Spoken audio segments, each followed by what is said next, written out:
In the next few minutes, we're going to unravel 9 expressions from Chalamet's interview to elevate our English in everyday conversation. So grab your popcorn and settle in. We're about to go behind the scenes of the English language, and trust me, the plot twists and vocabulary are just as exciting as any blockbuster. With Adam Sandler. Yes. Now, how did this come about, and where were you, and what you just challenged? That was on Houston Street, and I know that looks like the 2 most terrifying basketball players of all time. That's right, it really does, yeah. Believe it or not, we got absolutely ran through in that game. You did. Totally washed. Let's start with ran through. In this context, Chalamet uses it to mean defeated thoroughly or outplayed completely, especially in sports. Here are some examples.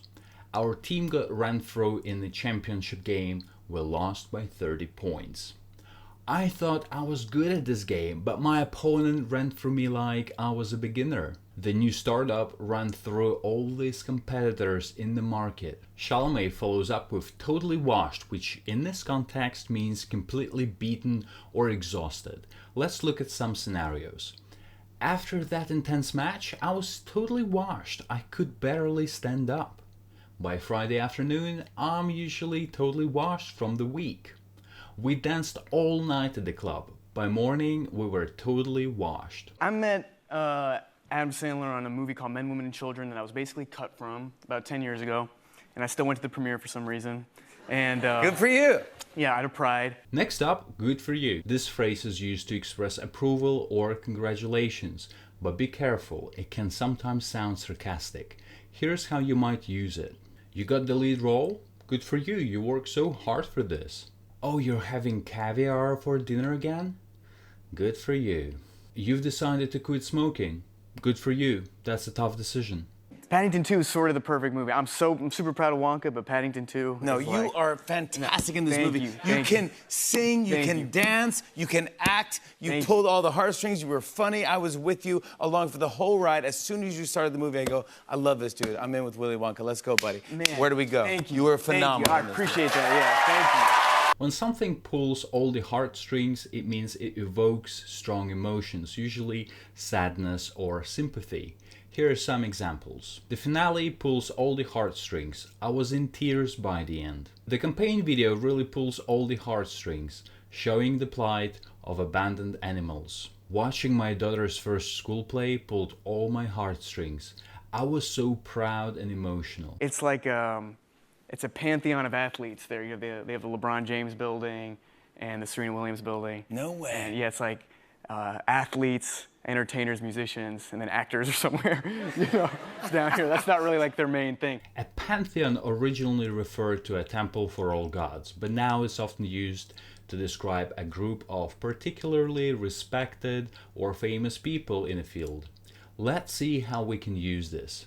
With this role, Chalamet has entered the pantheon of great method actors.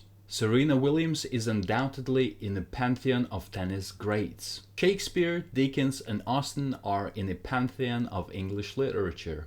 Yeah. But it felt like, you know, it made sense for the movie, and they're all distressed, like the characters. This is not the successful Willy Wonka in the movie. This isn't like the Gene Wilder. This is like a very young, ambitious, Scruffy, like Scruffy, you know, won't take no for an answer, but doesn't have the factory yet, doesn't have any, you know, means or any power or anything. Scruffy describes something or someone as untidy or shabby in appearance.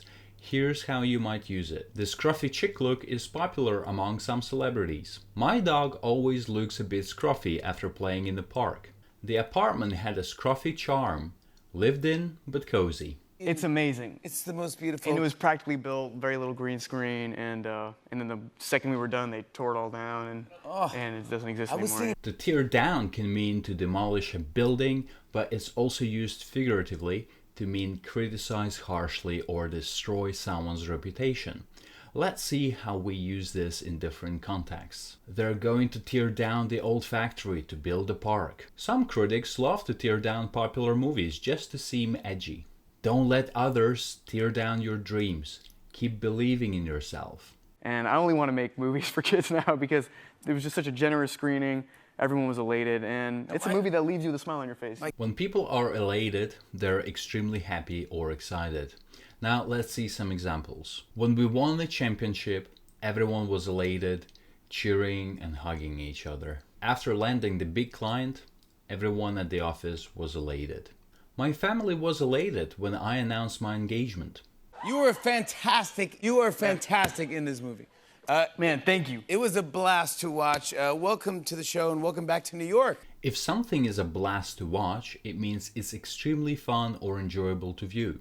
Here's how you might use it. The new superhero movie is a blast to watch, full of action and humor. Even if you're not a fan, the World Cup Finals is always a blast to watch. The kids' school play was a blast to watch. They were all so enthusiastic. If things are bad, don't give up. Yes. You can do this. You can do this. It's very positive and it's just well done, and down to the little details, tickety-boo, like a key turning in the door and the door moves and the gear. It's just beautiful to look at. Tiny little British details. Ah, fantastic. It's just well done and down to little details. This phrase praises something for its high quality and attention to small details.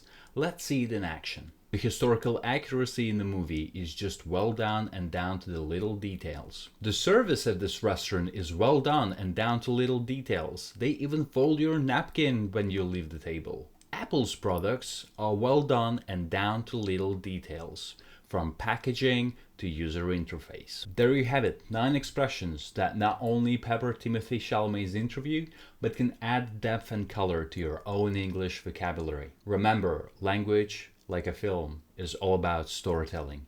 Each word, each phrase is a frame in the movie of your conversation. The more varied your vocabulary, the more vivid your story becomes. So next time you're watching an interview, listening to a podcast, or even just chatting with friends, keep your ears open.